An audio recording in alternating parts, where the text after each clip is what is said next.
Yo soy Sergio González Rodríguez, escritor y periodista.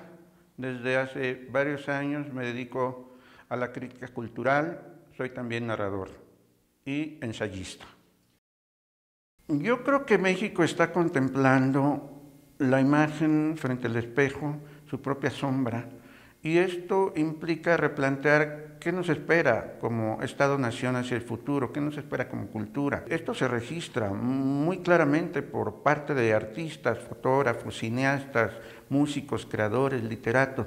Estamos tratando de entender la transformación profunda de un país que se origina desde luego en el Tratado de Libre Comercio, la firma del Tratado de Libre Comercio con Estados Unidos y Canadá en 1994 y posteriormente en el año de 2005 se da la firma por el acuerdo, mejor dicho, por la seguridad y prosperidad de América del Norte, otro tratado muy importante que firma México, donde los protocolos militares se van a imponer sobre el país y posteriormente derivará una guerra contra el narcotráfico. Esto es muy importante verlo porque la cartografía del país ha cambiado radicalmente a partir de ambos tratados. Hemos tenido una economía abierta, hemos tenido una migración de más de 10 millones de mexicanos a Estados Unidos, hemos tenido una migración también sumamente brutal de emigrados centroamericanos que atraviesan el territorio de México para llegar a Estados Unidos en busca de una oportunidad para sus vidas. El modo de entender la realidad está cambiando y los artistas, los creadores, estamos tratando de algún modo de proporcionar líneas primero de entendimiento, de comprensión de estas transformaciones, de estos cambios, para construir también obras que modifiquen el modo de entendimiento de la realidad. Esta barbarie es también el fundamento de una nueva posibilidad de convivencia hacia el futuro.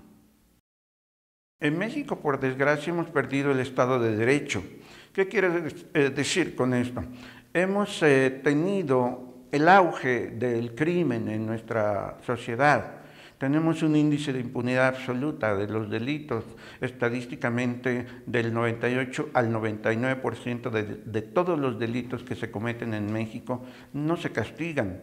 El monopolio de la violencia, el ejercicio de la violencia legítima del propio Estado está siendo contestado por el crimen organizado, por la delincuencia organizada. El Estado se vuelve una entelequia y no atiende a los ciudadanos. Esto me parece muy grave, de modo que entonces la realidad cambia para nosotros y tenemos que encontrar formas de supervivencia. Si el crimen organizado en muchos casos ofrece a las personas supervivencia, trabajo, incluso un grupo de aspiración y de pertenencia, esto es muy grave porque proviene de que el propio Estado y el gobierno, los gobiernos, no le dan a los ciudadanos alternativas para desarrollarse, para sobrevivir. No hay empleo, no hay educación, no hay cultura, no hay servicios urbanos. Yo creo que esto es importante ubicarlo cuando tendemos a ver a la sociedad mexicana como una sociedad proclive al delito o a la criminalidad. Tenemos que saber de dónde se origina esto para evitar los estereotipos, para evitar las estigmatizaciones sobre los mexicanos o contra los mexicanos. Me parece importante recordar que la fotografía en México tradicionalmente le adscribió a lo que es la literalidad del testimonio una importancia por encima de otras formulaciones estético-artísticas. En los últimos tiempos hemos visto que esto se ha desplazado, es decir, el interés por la realidad ha rebasado lo que era el marco estricto del testimonio o la literalidad, la constancia periodística incluso, el fotoreportaje, para establecer unas zonas de reflexión que hacen más compleja la propia imagen. ¿Por qué viene esto? Porque ha cambiado el contexto y el contexto al cambiar ubica una zona de reflexión que está por encima del acontecimiento en sí, del suceso fotográfico en sí. Es necesario comprender que los contenidos directos ya entran en otro nivel de reflexión, ya no es la exaltación o la constancia estricta de la violencia, ya no es el testimonio puro, sino que también hay una prospección del propio artista, del propio fotógrafo frente a estas circunstancias inmediatas. No hay de ninguna manera, no he encontrado en estas proposiciones estético-artísticas una apología de la violencia, como a veces se dice. Por el contrario, los ejercicios de violencia que aparecen retratados ahí, las prácticas, siempre están sujetas a un escenario de reflexión, a un marco técnico y a su vez teórico que nos va llevando a que el propio autor se vea transmitido en estas imágenes y también el público que las recibe. Hay una elaboración mutua entre el ámbito de la creación y la recepción que va estableciendo el mensaje directo violento en otra zona de reflexión, donde la violencia tiende a anularse. Es allí donde, a mi juicio, el artista está reflexionando sobre su estatuto de persona de cara a un espacio cada vez más proteico, elusivo, contradictorio, difícil. Yo ubicaría esa reflexión. La fotografía contemporánea de México, realizada fundamentalmente por jóvenes fotógrafos, está transitando por este pasaje de nuestra historia tremendamente turbulento, pero con una lucidez verdaderamente admirable. Yo creo que hay una carga cultural en la influencia de la violencia expresada como cultura. Recordemos, por ejemplo, en México la literatura de cordel, que es una literatura que durante la colonia se divulgó porque se colgaban noticias en un cordel y hablaban estas noticias de acontecimientos cruentos, asesinatos, pero también de plagas, o de circunstancias catastróficas por fenómenos de la naturaleza.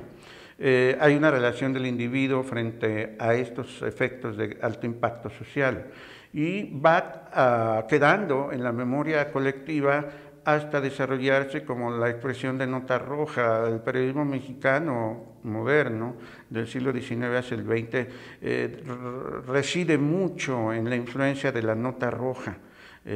Los acontecimientos judiciales o policíacos, y esto es lo que nos lleva, por ejemplo, a establecer una tradición cultural en México de la cultura y la política en torno a la información de nota roja, la información violenta, la información judicial.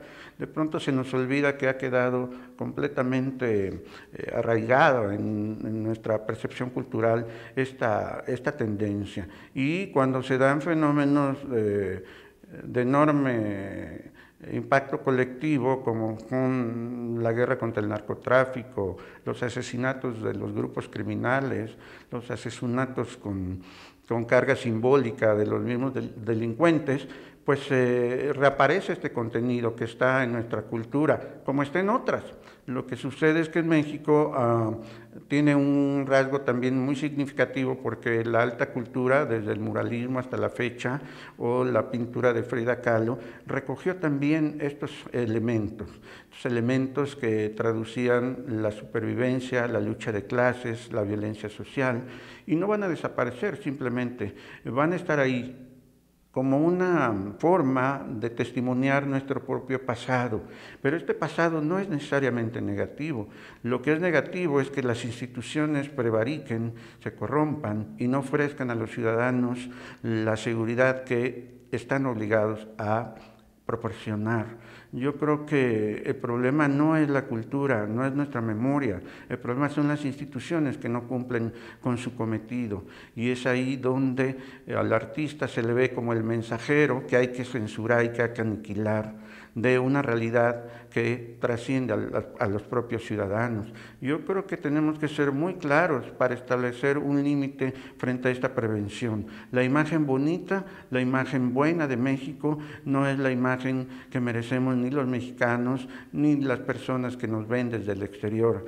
Necesitamos abrirnos a la verdad de lo que somos, a la verdad de nuestras limitaciones, a la verdad de lo que atestiguan estos artistas, estos creadores, que es la realidad misma en sus contradicciones, en sus contrastes, que siempre contemplan a través del arte una posibilidad de mejoría.